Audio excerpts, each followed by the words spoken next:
Imagine handing an entire nation of high schoolers a really high-powered autonomous calculator before they've even learned basic math.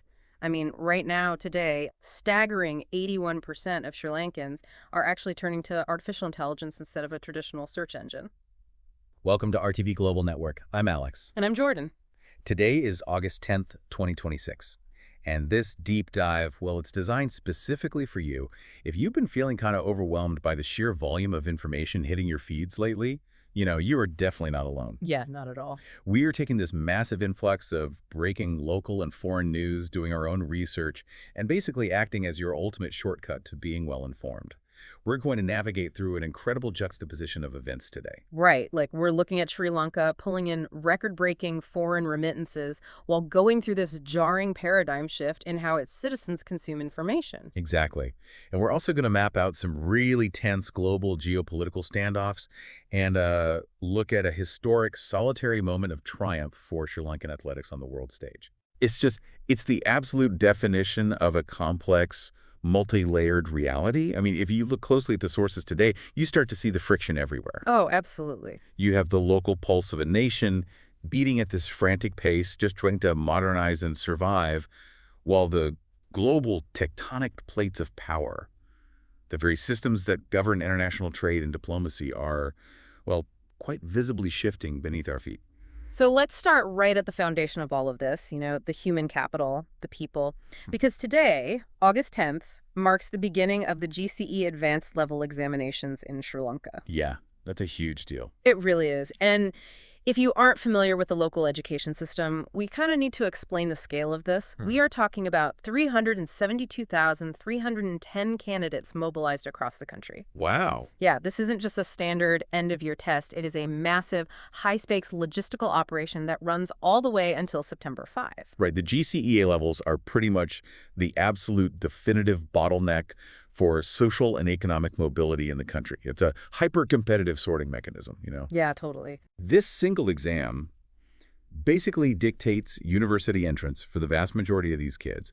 And by extension, it dictates their future earning potential and their whole career trajectories. Right. So when you have nearly 400,000 young minds sitting down in exam halls, backed by special government transport logistics just to get them to their desks, you're literally witnessing the engine of the nation's future being tested in real time. And we are also expecting the grade 5 scholarship results within a month, which is another massive educational milestone for the younger students. So you have this entire generation in transition. Yeah, it's a lot of pressure. It really is the traditional established path to progress, right? You study the syllabus, you pass the test, you secure your future.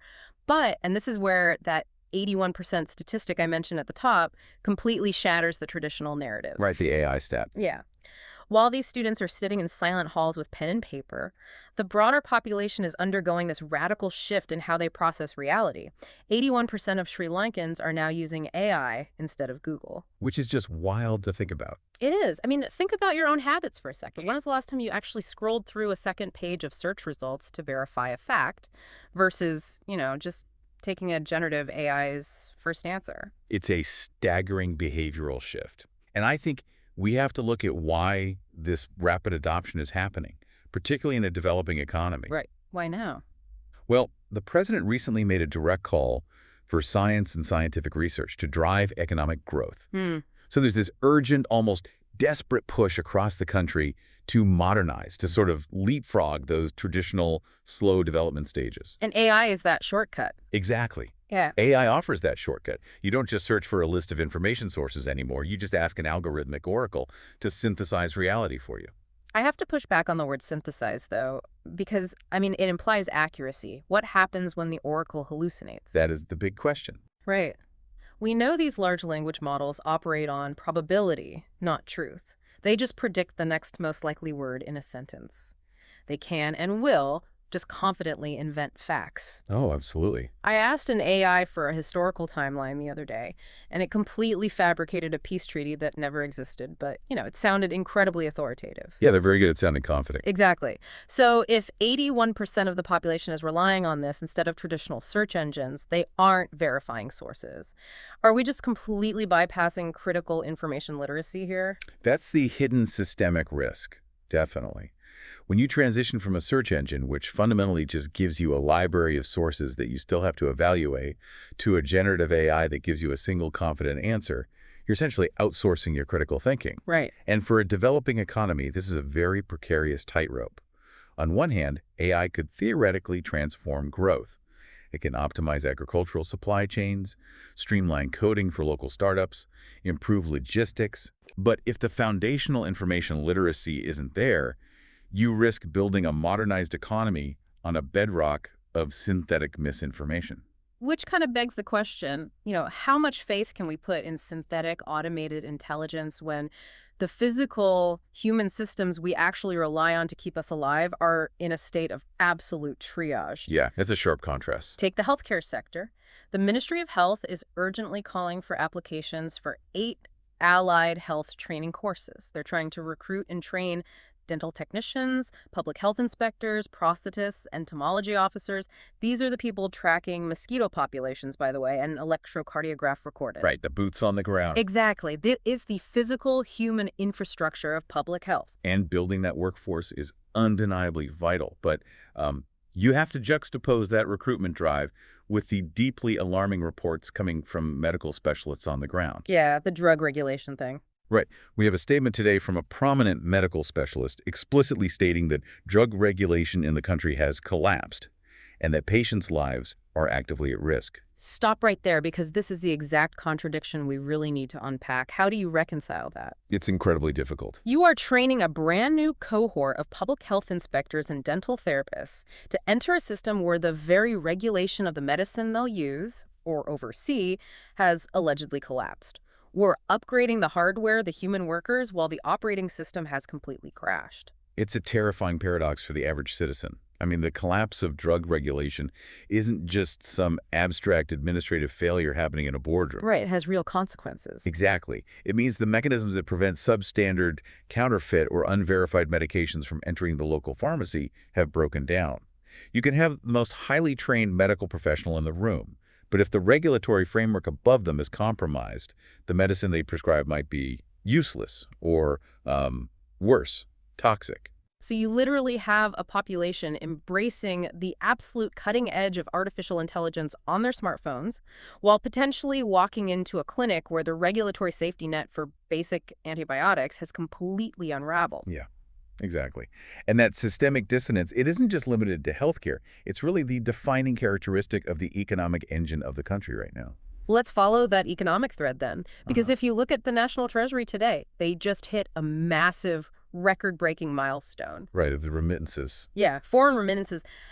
The money sent back home by Sri Lankans working overseas surpassed $5 billion in just the first 7 months of 2026. Which is a huge number. It is. Now, on paper, if you're a government official, $5 billion sounds like a massive victory. It's hard foreign currency flowing directly into the central bank. From a purely macroeconomic standpoint, it is the lifeblood of the national economy at this moment. It provides crucial foreign exchange liquidity, which helps stabilize the local currency, and, well, it allows the country to import essential goods like fuel and medicine. Right. Without that inflow, the economic machinery pretty much grinds to a halt. But wait, are we just celebrating a symptom of a massive failure here? If you look at the public's reaction to this milestone in our sources, it tells a completely different, much darker story. Yeah, the human cost. People are pointing out the macro irony. One commenter bluntly stated that an increase in remittances just means more people are being forced to leave their families because they cannot earn a decent living locally. It's heartbreaking. We are talking about husbands, wives, and skilled professionals separated from their children for years. Another perspective highlighted the exploitation, questioning how much of that $5 billion is actually reaching the families and how much is being skimmed off the top by foreign employment bureaus and recruits of agencies. You're hitting on the core tragedy of a remittance-reliant economy. It is a system where the cure is arguably the disease. The state celebrates the inflow capital because it balances the national books. But you have to look at the mechanics of how that money is generated. That $5 billion is built on fractured families and massive brain drain. Right. It is the export of the country's most capable labor. And to your point about the employment bureaus, the worker is bearing the ultimate physical and financial risk, often paying exorbitant fees just to secure the overseas contract, while the state reaps the macroeconomic benefit. It's an economic engine that runs entirely on human sacrifice. And while the country is exporting its own human capital to survive, it is heavily importing foreign involvement to build its local infrastructure, specifically India. Yes, the diplomatic footprint. We are seeing a massive diplomatic and physical footprint from India right now. They just handed over a third consignment of Bailey bridges to Sri Lanka, weighing over 250 metric tons. For those who might not know, a Bailey Bridge is a portable, prefabricated truss bridge. It was originally designed for military use to quickly cross rivers, but it's now heavily used in emergency disaster relief and rural connectivity. Gotcha. So it's a very tangible, heavy piece of steel infrastructure. Right. But I have to ask, aren't we reading a little too much into a few steel bridges? Is this actually geopolitical leverage or just a neighboring country doing basic disaster relief and infrastructure aid? You really cannot separate the physical steel from the geopolitical intent, especially when you look at the timing. This handover is happening at the exact same time as Indian Foreign Secretary Vikram Misri holding high-level meetings with President Anura Kumara Dissanayake. Ah, okay. They aren't just dropping off bridges. In that same meeting, they finalized a $350 million Indian credit facility. And this is where the leverage becomes explicit. Because during these talks, India made a point to welcome Sri Lanka's security assurances, but firmly pressed for early provincial council elections. That is heavy political pressure. Precisely. India is actively securing its southern flank in the Indian Ocean. By providing essential infrastructure and backing it with massive credit lines, India cements its role as the indispensable neighbor. Right, the indispensable neighbor. But the explicit call for provincial council elections is the political price tag. This ties back to the 13th Amendment of the Sri Lankan Constitution, which India helped broker decades ago to devolve power to the provinces, largely as a mechanism to address minority rights and ensure regional stability. So they're cashing in their chips. Exactly. India is using its massive economic leverage to ensure its long-standing political preferences are prioritized by the current administration. It is diplomacy executed through credit lines and steel trusses. It is a really high-stakes balancing act. And you can see Sri Lanka desperately trying to project stability to the rest of the world amidst all this pressure. Yeah, the optics are crucial right now. The corporate and institutional ambition we're seeing in the sources today is fascinating. For instance, Sri Lanka is actively climbing the global investor relations ranking. They are listed among the fastest improvers in debt transparency. Which is a good signal. Definitely. We are also tracking a massive tourism surge, over 1.3 million international tourists welcomed so far in 2026. Sri Lankan Airlines is even resuming flights between Colombo and Kuwait, offering 6 services a week. The external optics they're projecting are all about being open, stable, and ready for global business. Climbing those investor relations rankings is a vital, calculated signal to international markets. It tells foreign direct investors that the country is getting its house in order regarding transparency and governance. Yeah. And those 1.3 million tourists, that is direct capital ingestion into the grassroots economy, bypassing the macro-level debt structure straight into the hands of hotel operators, drivers, and local vendors. But then you encounter these institutional contradictions that just make you shake your head. There's a headline today where the head of litigation at a major law firm is publicly stating that Sri Lanka must position itself as a collaborative arbitration partner to Singapore. Okay, that's ambitious. Very. They want Colombo to be a hub for high-level global dispute resolution. And my immediate thought is, how can you possibly aspire to execute high-level, complex global arbitration when your own domestic systems are suffocating? Right. Right next to that story, we have a report that the National Procurement Watchdog, the entity tasked with overseeing how the government buys things, is half-staffed and completely stonewalled in its struggle to go digital. The contrast is genuinely stunning. International arbitration requires absolute, flawless digital infrastructure, total transparency, and unshakable institutional trust. Exactly. Corporations bring disputes worth billions of dollars to Singapore because the system is hyper-efficient and digitized. Pitching Sri Lanka as a global arbitration hub while the local procurement office relies on paper files is, it's like trying to sell someone a luxury Tesla when you don't even have a paved road to drive it on. That's a great analogy. The shiny ambition is completely useless if the underlying infrastructure is broken. If you can't transparently digitize how your own government buys its office supplies or building materials, how do you convince an international corporation to trust your legal systems? You can't. It Or really can't. And this failure to digitize the procurement watchdog isn't just a matter of IT delays.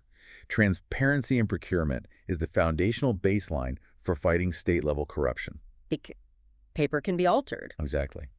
If that watchdog is actively stonewalled from digitizing its records, it strongly suggests there are entrenched, systemic interests that vastly prefer the opacity of paper trails.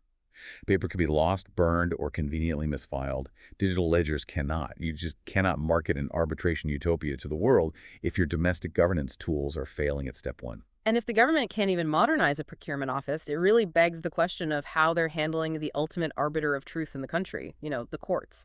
Which brings us to a massive, boiling controversy regarding the justice system itself. Right, the judge's retirement age. Yeah. The Bar Association of Sri Lanka, the BASL, is urgently seeking a meeting with the president. The issue at hand is a highly controversial proposed amendment regarding the retirement ages of superior court judges. This is a critical constitutional flashpoint. Yeah. You have to understand that altering the retirement age of the judiciary is never, in any country, just a minor administrative tweak. It's always loaded. It always carries the heavy implication of political interference. And the public is not buying it. Our sources reference a public poll asking if rushing to increase the retirement age of judges and lawyers is truly a top priority right now, especially given the fierce opposition and demands for a referendum on the matter. Yeah, people are pushing back. The public response was essentially a resounding demand to know why this is happening right this second amidst an economic recovery and a healthcare crisis. Think about the mechanics of power here. When a government attempts to arbitrarily extend the tenure of sitting judges, the immediate perception, whether it is factually true or not, is that the administration is attempting to buy loyalty or ensure favorable rulings from a bench that feels indebted to them. Right. We saw a quote in the sources stating, "The judiciary should not be adjusted according to the convenience of the day." In a time of profound economic and social fragility, public trust in the absolute impartiality of the courts is the very last line of defense against societal chaos. Yeah, without that trust, things fall apart. Exactly. Tampering with the makeup of the bench, especially against the explicit wishes of the Bar Association, is incredibly dangerous territory. And speaking of societal chaos, the situation on the ground, specifically inside the state's prison system, sounds like an absolute pressure cooker right now. It really does. Security has been heavily tightened across all 33 prisons in the country. We are talking about deploying the police, the special task force, and the armed forces following violent unrest at the Mahara and Negombo prisons. It is so sensitive that a magistrate actually issued a gag order explicitly telling the media not to report sensitive evidence given by a jailer regarding the clash at Negombo. That gag order is the crucial mechanism to look at here. The state rarely issues gag orders on prison violence if it's just a standard riot. So what are they hiding?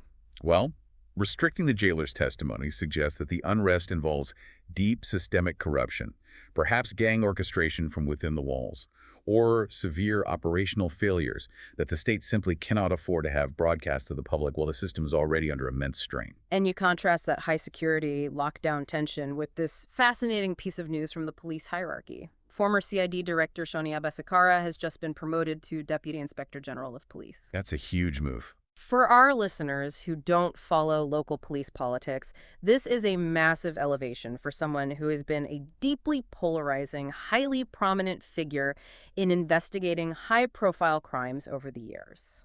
Abhi Sakara's promotion to DG is a very calculated signal by the administration. It communicates that they are prioritizing aggressive, veteran investigators at the highest levels of law enforcement. But the public comments are incredibly divided on this. Some are congratulating him, calling him a tough guy who actually interrogated wrongdoers and saying he deserves to be the Inspector General of Police. Right. But others are warning that he needs to be extra careful now because elevating his profile also elevates the target on his back. When you are the hardline investigator, you make powerful enemies. Absolutely. The justice system is operating at maximum tension across the board right now. You have constitutional debates over the Supreme Court judges at the very top, and you have literal arms guards surrounding burning prisons at the bottom. And when you look at the daily police blotter, you really see how that macro level economic and social tension manifests on the streets. It's not just abstract policy, it's people trying to survive. Yeah, the daily grind. We saw a rapid fire series of local law enforcement updates today. In Kotte, police busted a counterfeit currency operation. They arrested a 53-year-old man and seized fake 5,000, 1,000, and 500 rupee notes. Look at the mechanics of counterfeiting, though. It is essentially unauthorized quantitative easing by criminals. Wow, that's one way to put it. It's true. When legitimate money is tight, when the cost of living skyrockets and inflation pinches the average household, the black market for fake currency always expands to fill the void. It is a direct physical symptom of underlying economic pressure. Exactly, and that pressure is boiling over in highly diverse ways across the island. In Ratmalana, 4 people were arrested over a hand grenade attack on a house. A hand grenade. Yeah. And in Metaragiria, a political organizer for the SLFP, the Sri Lanka Freedom Party, which carries significant political weight, is being held under a 7-day detention order for drug trafficking. And then over in Hetapola, you have 3 motorcycle dealers who were fined by the magistrate's court simply for overcharging customers above the legal limit. I want to focus on that motorcycle overcharging fine because it actually reveals a lot about the local economy. How so? How does one successfully overcharge in a regulated market? It happens when supply chains are constrained and desperation sets in. A buyer needs a vehicle for their livelihood, the dealer knows inventory is low, and they bypass price controls, creating a micro-black market. That makes sense. The fact that the local magistrate's court is actively hunting down and fining merchants for a few extra rupees shows the state desperately trying to enforce consumer protection in a highly volatile market. You're seeing crime diversify from high-level drug trafficking by political figures to violent intimidation with grenades, down to the granular level of a merchant squeezing a customer on a motorcycle sale. And the mechanism for catching crime is changing too. In Thalathoya, 2 individuals were arrested following a viral incident of extreme cruelty against a cat. Yeah, I saw that. What strikes me here is that it wasn't a traditional police patrol that caught them, right? Social media outrage directly drove the local police action. The digital world served as the emergency dispatch. It demonstrates a massive shift in accountability. The traditional bureaucratic channels of reporting a crime might be slow, but viral digital outrage demands an immediate, visible state response. It shows a populace that is highly vigilant, constantly recording their environment and using digital platforms to force the hand of law enforcement. Which is a perfect moment to transition because while we can police counterfeit money and viral crimes, there are forces that are entirely immune to our laws. Let's look at the environmental realities hitting the island today. Mother Nature always wins out. Always. We'll start with a tactical victory, though. The National Dengue Control Unit has reported a decline in mosquito larvae density. But we have to understand the mechanics of dengue control. It is a forever war. Dengue is hyper-endemic to Sri Lanka. So a decline doesn't mean it's over. Not at all. A decline in larva density is good news, but it is not a permanent eradication. It requires unrelenting, exhausting municipal vigilance. You have to constantly clear stagnant water, monitor urban runoff, and conduct massive public education campaigns. You cannot rest on the laurels of a temporary decline, because the moment the municipal infrastructure blinks, the next surge begins. And the government seems to be trying to anticipate these environmental threats on multiple fronts. They held a high-level progress review meeting today on marine and coastal protection measures. Simultaneously, the Fisheries Ministry is urgently seeking a report on declining fish catches. That's a worrying correlation. When you put those 2 pieces of data together, the coastal ecosystem is clearly sending out a distress signal. And that distress signal is an economic emergency. Declining fish catches aren't just an ecological tragedy for marine biologists to study, they are a direct threat to the economic baseline of coastal communities. To counter that, the sources note that Sri Lanka is moving to scale up climate finance and insurance solutions for MSMEs, micro, small, and medium enterprises. Think about how microinsurance actually works. How do you insure a local fruit stand or a small coastal fishing boat against a massive flood or a collapsed ecosystem? It requires completely rethinking risk. Scaling up climate insurance for MSMEs means the government and financial sector are officially recognizing that environmental disasters are no longer anomalies or acts of God. Mm-hmm. They're guaranteed recurring events that must be factored into the everyday economic baseline. Right. You are creating financial instruments that pay out rapidly based on weather triggers rather than waiting for lengthy damage assessments because a small vendor will starve before a traditional insurance claim clears. And while we try to ensure against the slow-moving economic threats of climate change, the unpredictability of nature is also a sudden, lethal physical danger. We saw a truly heartbreaking tragedy today in Weligama, where a 21-year-old Tunisian tourist was swept away by a rip current while surfing and lost his life. It is a sobering, tragic reminder. We talked earlier about 1.3 million tourists flocking to the beaches, driving the macroeconomic engine of the country. But the raw power of the ocean remains entirely untamed. It's just so sad. It is. The physics of a rip current are terrifying. It's a strong, narrow, and often invisible channel of water pulling rapidly away from the shore. You can have all the economic ambition in the world, but human infrastructure is constantly at the mercy of the elements. And that raw, untamed danger is echoing globally today in the most horrific ways. In Rio de Janeiro, Brazil, a helicopter crashed in an urban area, killing at least 4 people. And up in North America, a fast-moving wildfire has forced the District of Summerland in British Columbia, Canada, to declare a state of emergency, triggering mass evacuation orders. We're witnessing extreme volatility across the board, from the coastal waters of the Indian Ocean to the urban skies of South America and the burning forests of Canada. And as we widen our lens from those global natural disasters to the global geopolitical disasters, I need to take a very specific moment here. Yes, this is important. Yeah. I want to explicitly state to you, the listener, that the following geopolitical stories involve highly charged political views and intense international conflicts. Please know that RTV Global Network, and both of us as your guides today, are merely reporting the content exactly as it appears in the source material. We are not endorsing any viewpoints, and we are maintaining strict neutrality as we unpack these global power dynamics. That is essential. We are approaching this section purely as analysts of a rapidly shifting chessboard. The overarching theme emerging from the international sources today is that the post-Cold War international order is fracturing.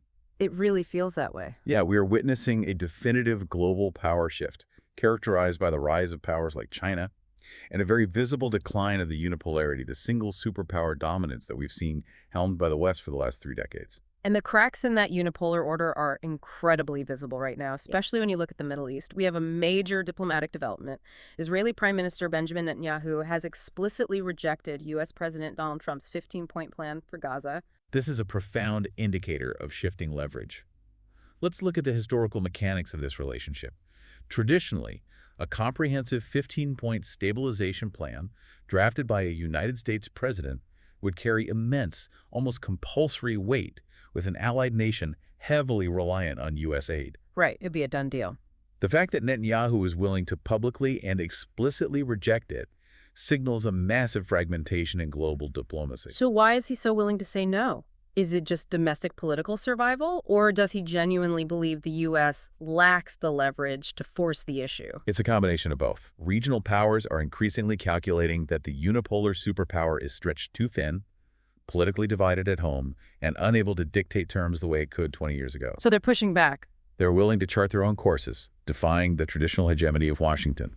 It creates a dangerous diplomatic gridlock playing out on the world stage where traditional levers of pressure no longer work. And while that diplomatic gridlock paralyzes the physical world, the digital information war is moving at lightning speed. We have this fascinating, high-stakes narrative battle happening today regarding Iran. The information war. Yeah, there have been widespread, persistent claims circulating in Israeli media that Iran's supreme leader, Mojtaba Khamenei, is in critical condition. But today, Iran countered that by releasing the first video of Mojtaba since the recent escalation began, directly contradicting the health claims. He is seen making a public appearance. This brings us right back to the theme of authenticity and illusion that we discussed earlier with artificial intelligence. In modern geopolitical conflicts, controlling the narrative is just as vital as controlling the physical battlefield. Because claiming a leader is on their deathbed is a strategic weapon. It's designed to project weakness, sow internal paranoia, and encourage instability within the adversary's ranks. Exactly. And Iran releasing a video is the direct countermeasure. designed to project continuity and unshakable strength. But wait, how do we know it's real? That's the terrifying part of modern statecraft. In an era of deepfakes, advanced digital manipulation, and AI, the global public is left questioning the veracity of everything they see. Is the media claim a psychological operation? Is the video a digital fabrication? It creates a thick, impenetrable fog of war where truth is entirely subjective. So what is real, the uncertainty itself becomes the weapon. And speaking of the very real vulnerabilities of global leaders, we have somber news regarding the United States. A statement released by Hunter Biden confirmed that former U.S. President Joe Biden's prostate cancer has spread beyond his bones and is reportedly very painful. It's a tragic human reality, but it undeniably intersects with global politics. When we discuss the decline of unipolarity, it's almost always accelerated by periods of domestic transition or perceived vulnerabilities in leadership within the superpower. Because a health crisis creates a perceived vacuum. Precisely. When major political figures face severe health challenges, it creates vacuums of influence. Adversaries and allies alike are constantly calculating the internal stability, the focus, and the stamina of the United States leadership. When that stamina is publicly questioned or compromised by illness, the global chessboard shifts as other nations move to fill the void. It is incredibly heavy. The geopolitical tension, the fog of war, the shifting of an entire world order. So let's deliberately transition away from the heavy global politics to an arena that is supposed to be an escape. Yes, sports. But as we are about to see, the sporting world has its own intense politics, massive financial stakes, and emotional highs. Sports are rarely just a game. They almost always serve as a microcosm of society, reflecting our highest aspirations and, quite frequently, our deepest institutional flaws. Well, let's start with a massive historic high that genuinely lifts the spirit. Sri Lanka's Rumesh Tharanga has officially climbed to world #1 in men's javelin. That is just incredible. It is. And he didn't just quietly accept the ranking. He threw down a massive public challenge, stating his sights are set firmly on bringing Sri Lanka its first ever Olympic gold medal. That is a monumental, staggering achievement. If you understand the mechanics of track and field on the global stage, it is fiercely competitive, dominated by heavily resourced nations with massive sports science budgets, and it is entirely unforgiving. Yeah.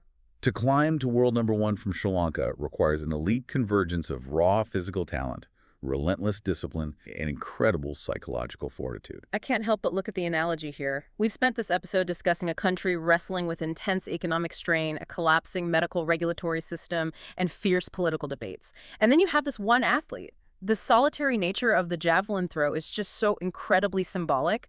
It's almost like he's trying to lift the entire nation's morale on the tip of a single spear. It's the ultimate solitary endeavor. In team sports, you can hide behind a teammate's performance. In javelin, once that spear leaves his hand, he has zero control over it. It's all on him. It is the pure, isolated kinetic transfer of energy. When a nation is struggling through the macro crises we discussed, the psychology of rallying behind a singular, globally dominant athlete is incredibly powerful. He isn't just throwing for a piece of metal, he is providing a narrative of uncorrupted triumph that the whole country can briefly inhabit and celebrate. But when we move away from that solitary purity into team sports, particularly the national obsession of cricket, things get a bit more tangled in the daily psyche of the island. Let's look at the on-field highs first. The LPL, right? Yeah. The Galley Gallants made history by winning their maiden Lanka Premier League, the LPL title. They pulled off a very convincing 5-wicket victory over the Jaffna Kings. And on the international stage, the Sri Lanka women's team made a huge statement by defeating Pakistan by 6 wickets in their T20I series. Those are crucial victories for the sports ecosystem. The LPL has evolved into a major domestic financial spectacle, and having a new champion in Galley shakes up the establishment and keeps the league compelling. And the women's team. Furthermore, the women's team defeating a formidable, historically strong opponent like Pakistan continues to elevate their profile, proving the absolute necessity of sustained investment in women's cricket. But here is where the complexities of sports leadership come in. And this generated a lot of heat in our sources today. Sri Lanka limited overs captain Kusal Mendis has just been elected as the first president of the newly established Sri Lanka Professional Cricketers Association, the SLPCA. To give some context, a players' association like the SLPCA is a vital institutional mechanism. It exists to ensure player welfare, handle collective contract negotiations, and essentially give the athletes a unified, powerful voice against the governing board. True, the institution is necessary, but the public reaction to his specific election is intensely skeptical.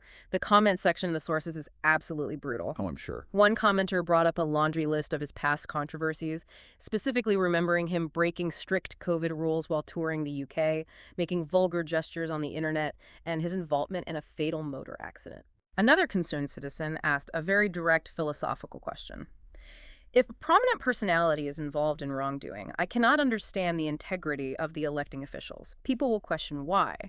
So I have to ask you, how do you separate the on-field talent from the off-field leadership integrity?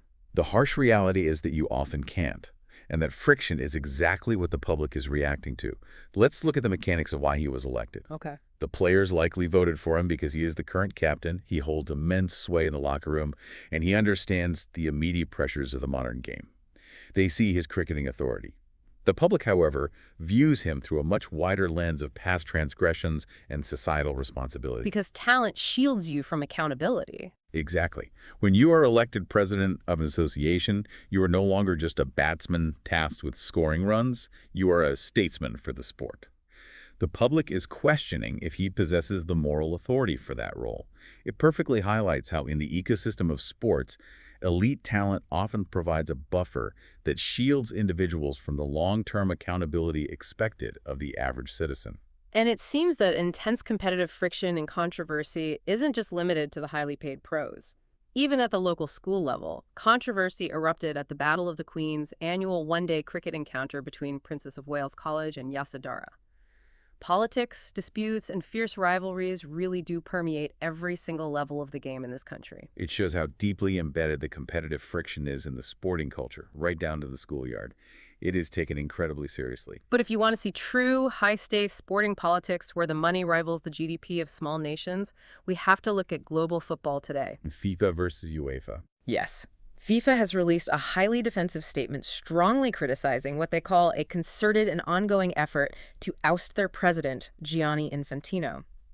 And in response to FIFA's future calendar plans, UEFA, the body representing all 55 European member associations, has actually threatened to boycott future World Cups if FIFA's plans are approved. That is the absolute nuclear option in global sports governance.